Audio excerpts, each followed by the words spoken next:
Xitoyliklar natriy ionli akkumulyatorni ishlab chiqarishdi. Bu batareya energetika olamida haqiqiy inqilobga sabab bo'lishi mumkin. Xitoyning CATL kompaniyasi elektr transport va energiya saqlash tizimlarining kelajagini o'zgartira oladigan natriy ionli akkumulyatorlarni taqdim etdi. Odatdagi litiy ionli batareyalardan farqli o'laroq, ularda natriy ishlatiladi. Natriy esa arzon va hamma joyda mavjud bo'lgan element bo'lib, uning zaxiralari deyarli cheksizdir. Bu bunday akkumulyatorlarni ishlab chiqarishni sezilarli darajada arzonroq va ekologik jihatdan toza qiladi. Asosiy xususiyatlari esa hayratlanarli.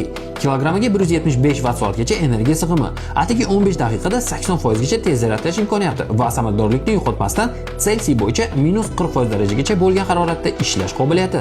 Batareya yonishga chidamli va kuchli sovuqdan qo'rqmaydi. Buni elektromobillar, dronlar va zaxira quvvat tizimlari uchun ideal qiladi. CATL Naxtra akkumulyatorlarining ommaviy ishlab chiqarilishi 2025-yil dekabr oyiga rejalashtirilgan. Ekspertlarning fikricha, aynan natriy ionli texnologiyalar litiydan keyingi evolyutsiyaning navbatdagi bosqichi bo'lishi elektromobillarni yanada hamyonbop, energetikani esa barqaror va xavfsizroq qilishi mumkin. Siz esa yanada qiziqarli xabarlarni o'tkazib yubormaslik uchun bizga obuna bo'lishni unutmang.